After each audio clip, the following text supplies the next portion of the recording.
Let's start with the basic question. What is karma? When we talk of karma, it's certainly not an English word. It's a word from Sanskrit, and it means action. So just action. But in fact, we know quite well that when we talk of karma, we talk about action and reaction. So one can go even further and say that it is related to cause and effect. But what types of cause and effect, that's something we can go into more deeply in a moment. So I understand that the law of karma does not apply only to us as individuals. Maybe just before that, I would think it's good to talk about the laws of evolution, and in fact that we're talking of three main forces that drive the universe. And if we talk about the forces that drive the universe, we see the law of unity. That's certainly something that is really important. Then the law of karma itself, action, reaction, and also reincarnation. And these are the three main elements on which the whole of the universe is founded. So if we talk about the whole universe, we see that karma has a universal element. It is the karma of the earth. It is a collective karma of humanity. And then it relates to you and me as persons. So if we see that the universe has a karma which is related to action and reaction over boundless periods of time, over millions of years, this is something that is accumulated, also having an effect on humanity. So therefore also on our planet. So we can say that the planet, there is a planetary karma, and this planetary karma is the state of being as we see it today in its revelation. And then, of course, also defining and having an immediate effect on its possible development. And when we talk of human karma, then of course this is karma which is related to, well, I can say that, to humanity. So the humanity of the 6-7 billion people who are on this planet, and how they function, how they react one to another, this is all related to the karma of humanity, which then, from a individual point of view, is related to ourselves. So we have then our personal or individual karma. Usually people say that karma is something bad for us. Is it really like that karma is bad? Or maybe it is good? You know, when you talk with people and they say that something's happened to them or to somebody else, they say, oh, that's because of your karma, that's bad, or that's good karma, oh, that's great, and you've done something, you've chilled out and you've moved into a new period of life, this is good karma. But how on earth do we define karma to be good or bad? Because what are our criteria? What is the relationship that we're trying to solve in talking of karma being good or being bad? With respect to what? Is it respect to ourselves, to our selfishness, to our egocentricity, to our I being who wants to develop, and then one says, well, this is good karma or this is bad karma?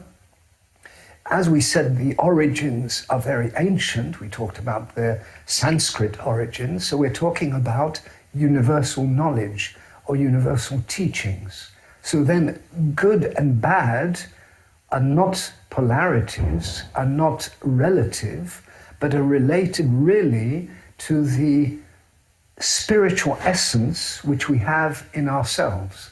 So if we consider that each human being carries within himself or herself a spiritual essence, that spiritual essence will either be supported or negated. So good or bad karma will then be related very much to, are we furthering, are we promoting that spiritual essence in man, or are we negating, are we fighting against, are we violating in some ways that spiritual essence? Then to be able to define karma as good and bad has a sense. So there is a Christian statement where you say you reap what you sow. So you sow what you reap. And that has then, of course, an effect which goes beyond our own individual life, or a lifespan of whatever the European or world average of life is, 60, 70 years today. Can we avoid the effects of karma? So is everything mechanical? Is everything without any freedom in the sense of free will? And to what extent? What is the measurement of our free will? I can, depending on my state of consciousness, decide on doing A or B. So therefore, I have a relative level of free choice.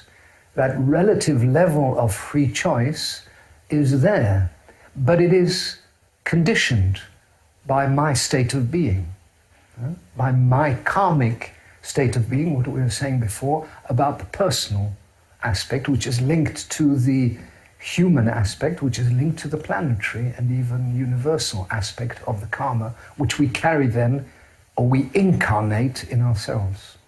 So what we have to say is that nobody can escape from the effects of his or her actions.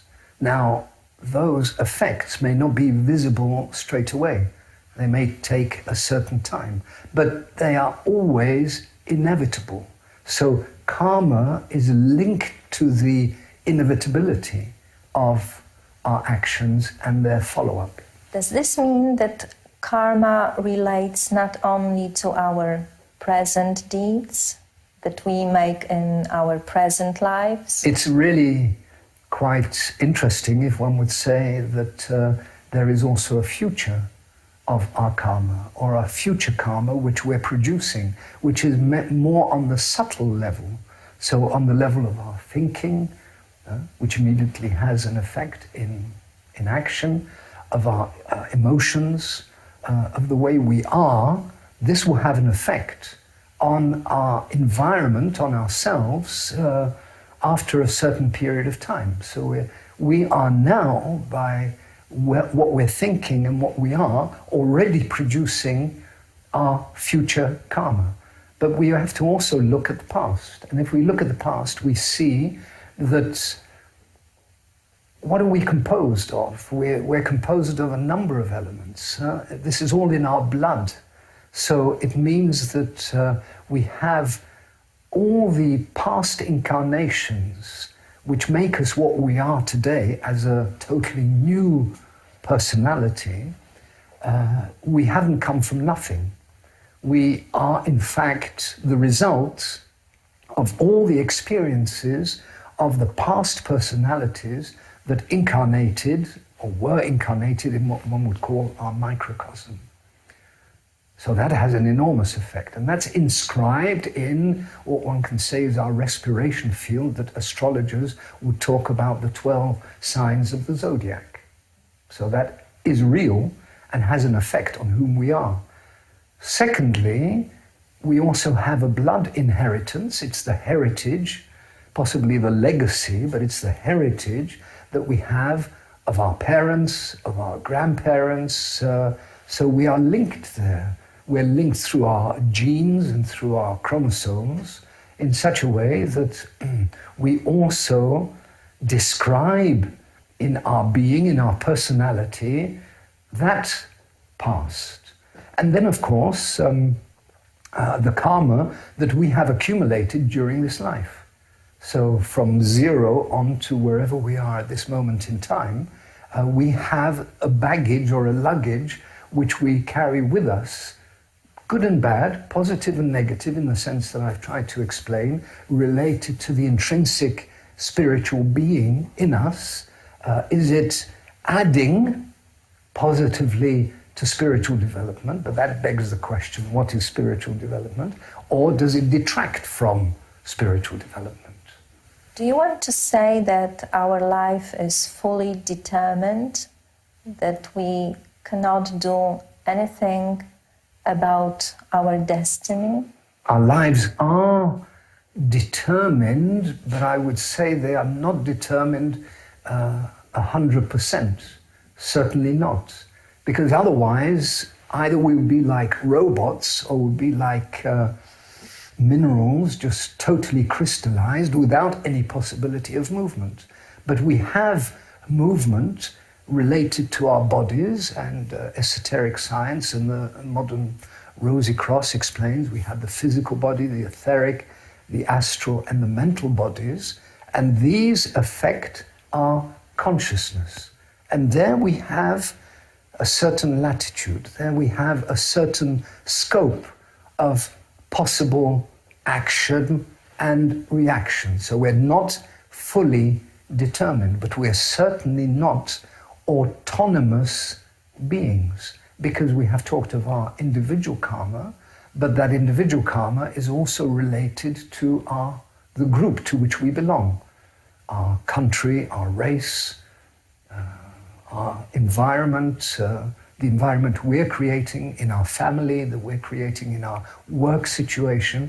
Continually, we are developing and creating a karma. So through very selfish deeds, through egocentric eye trips, if one can call it that, which I think we can, we are in fact creating an environment, an atmosphere, which we could call an astral atmosphere, which then dominates us, because we are linking ourselves then to those unclean, destructive, egocentric ways of being, which link us into those power fields of destruction. Now, let us take it in a positive sense, that if someone is seeking, if someone is moving along a spiritual path of inner revolution, is creating inner space, then also that person will have a link with others who are also moving in this direction of non-violence and so on. But coming back to ourselves, people talk of sickness, people talk of illness, of pharmaceutical companies that are there preying on us and wanting us to be ill so that they can make their billions every year. So we are thinking ourselves to be ill or to be sick. And that is also accumulating karma of one sort or another. So when we think of our state of being and our health, we should also see this very much implicitly, but also explicitly linked to the karma that we are accumulating in terms of sickness, in terms of health. So everything begins and ends in ourselves. So we really cannot change our karma. We are stuck with it, doomed with it, or can we have some influence on it? As human beings or human animals trying to become human beings, there is a level of self-will, but if it is only accentuating my will, therefore against the will of others, and therefore creating conflict, we are increasing karma, and then it's a vicious circle out of which a person cannot come. But if we begin to look for the spiritual essence, and that spiritual essence is in every human being, it's not in an external religion or in an external God. The kingdom of God is in us, is in you, is in the person. Well, if that is a statement that we can make, that is a very powerful statement, which means that by this change, by this revolution inside of ourselves, we are then going through a process of dissolving an alchemical concept. We are dissolving, we are then negating all our karmic ties one after another until such a time, yes, that a person in a process which is a spiritual process of reversal, of transformation, and what I would call, and the modern Rosy Cross talks of transfiguration, that karma is then expulsed, is then thrown out of our system, because the I, the ego, is then also removed, and the personality and all our talents can then concentrate on soul development, because we are essentially soul beings. Fantastic. This means that we can really do something about it, and not only that karma influences us and our lives. Yes, it means that nothing is inevitable. Karma as cause and effect, and the way we are, depends on us. It depends on each one of us. Do we take a decision or not, linked either to an egocentric, vicious circle system, or do we open up to the truth? Do we open up to the light? Do we open up to infinity? When? Is that after death? Certainly not. Is it now? Yes, it is now. So it means that we move into a totally different paradigm, a totally different way of being, which is very simple. It's not something which is related to one's mental faculties, intellectual development. It's not knowing more. It's not that type of knowledge. It is to know yourself, to overcome yourself. These are the processes. And to do that, it is a process of purification. And if you and I were talking of purification, I'm sure we would quickly come to an agreement as to what are the elements of purification that are necessary. We start off with our physical purification. We then move into our emotional and into our mental purification. And these are the basic tenets of a process of transformation that can take place every day. Every morning we wake up, through the day where we have our different activities, our professional activities, family responsibilities, whatever we may have, wherever we are living, we can then break out of that karmic prison, which is individual, but also planetary. So then you can imagine someone who is doing that is not only having an effect on himself or herself and his or her immediate environment, but is having an enormous effect on the whole world. And you know, the environmentalists are saying that when a butterfly flies in the Amazon, it has an effect on our industrial world. Well, that is even more so, even if it's on a more subtle plane. This is more so when it comes to our thinking, so not positive thinking, but clean thinking, clean emotions. And if we go through that environmental change in ourselves, well, then we're moving into contact with the universe. We're moving into contact with infinity. We're moving into contact with light. And there are beings, there are communities, there are those who we could call the universal brotherhood, we could call the community of the souls, that is also looking after our planet. And if we link ourselves in that vibrational way, then we are helping through a renewed kundalini, starting with the kundalini of the heart. We are then having an influence on humanity as such. Thank you very much for sharing this insight with us. Well, thank you very much. And I think we can go on with these essential questions, but which provide us with the necessary answers if we look into ourselves. Thank you.